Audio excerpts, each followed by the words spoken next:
The last thing I expected to find inside a corn maze in Pennsylvania was a reason to stop running from my own life. Yet as the autumn sun disappeared behind the fields and the maze seemed to stretch endlessly in every direction, I realized I was standing beside the one person who had somehow noticed the sadness I had spent months hiding. Her name was Grace, my cheerful next-door neighbor, and when she quietly reached for my hand and said, "Maybe we should stay lost," I had no idea that those simple words would change the way I saw my future. Before we continue, if you believe that kindness, hope, forgiveness, compassion, and second chances can change someone's life, take a moment to like this video, share it with someone who needs encouragement, and subscribe to the channel. Sometimes a small act of support can become someone else's reason to keep believing in better days. My name is Caleb, and that fall had been difficult. I had moved to a small town outside Lancaster, Pennsylvania, after my father accepted a new job. Everyone told me it would be a fresh start, but fresh starts don't always feel fresh when your heart is still carrying old disappointments. I had left behind friends, familiar streets, and a life where I knew exactly where I belonged. At school and around the neighborhood, I was polite but distant. I smiled when people spoke to me, but I rarely stayed long enough for anyone to ask how I was really doing. Then there was Grace. She lived 2 houses away with her mother, Ruth, and her younger brother, Noah. Grace had an unusual ability to make ordinary things feel important. She could become excited about a sunset, laugh at a crooked mailbox, or spend 20 minutes trying to rescue a butterfly from a window. We weren't best friends, but she always found a reason to wave when I came home. Somehow, she seemed to understand that I didn't need someone to tell me to cheer up. I simply needed someone willing to sit beside me until I could.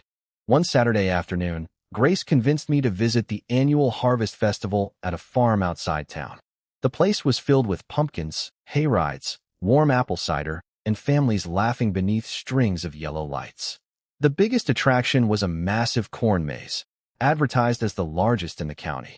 Grace challenged me to find the center before sunset. I accepted mostly because saying no to her was becoming increasingly difficult. At first, the maze was fun. We joked about taking wrong turns and tried to remember landmarks, but after several minutes, every path began looking identical. The sunlight faded. The tall corn blocked the view of the festival, and the cheerful sounds from the farm became distant. We turned left, then right, then left again. Soon neither of us knew where we were. Grace laughed nervously and admitted that she had absolutely no idea how to get back. I tried to stay calm, but something about being trapped among those endless rows awakened every fear I had been carrying. I thought about how lost I had felt since moving. I thought about my father's long work days and the quiet house waiting for me at night. I thought about all the things I had wanted to say, but kept swallowing because I didn't want anyone to think I was struggling. Then Grace noticed I had stopped walking. She didn't tease me. She didn't tell me everything would magically be fine. She simply stood beside me and said that maybe being lost wasn't always the worst thing that could happen. Sometimes, she explained, getting lost gave people time to discover what they had been too busy to notice. A few minutes later, the sky turned a deep orange between the corn stalks. We found an old wooden bench hidden beside one of the paths. We sat there, listening to the wind move through the field.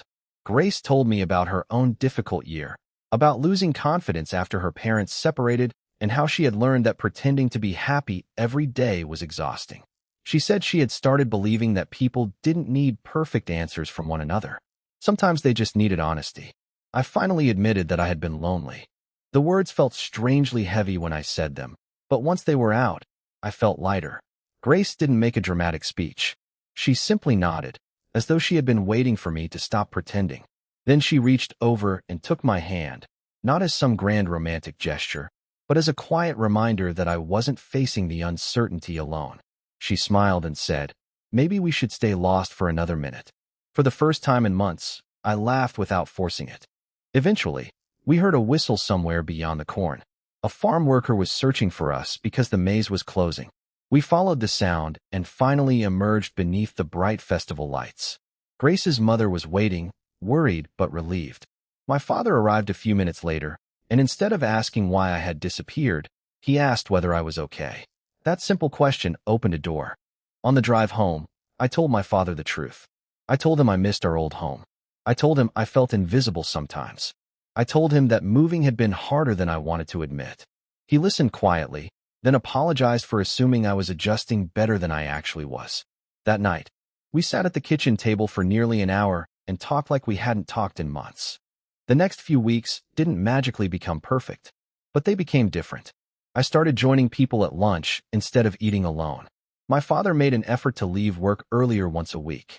Grace and I continued exploring the town, sometimes with Noah and sometimes with our families. We discovered that friendship wasn't always about having exciting adventures. Sometimes it was simply about noticing when someone needed company. A month later, I returned to the same farm with my father. The maze had been redesigned, and the paths were completely different. I stood at the entrance and realized something important. I wasn't afraid of getting lost anymore. Life still had confusing turns.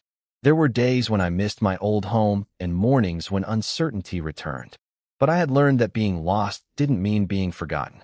Sometimes it meant you were still searching for where you belonged. And sometimes, if you were lucky, someone kind would walk beside you while you found your way. If this story touched your heart, please support the video with a like, share it with someone who may need a little hope today, and subscribe for more stories about kindness, courage, and second chances. Before the story ends, leave a comment telling us about one person who helped you through a difficult season of your life. You never know who might read your comment and realize they aren't alone. Years later, whenever autumn returned and the smell of cornfields filled the air, I remembered that evening in Pennsylvania. I remembered the fading sunlight, the endless paths, and Grace's simple reminder that being lost wasn't always something to fear. Because sometimes the road becomes meaningful only after you stop worrying about how quickly you can find the exit. Sometimes, being lost for a little while is exactly how you discover where you were meant to go.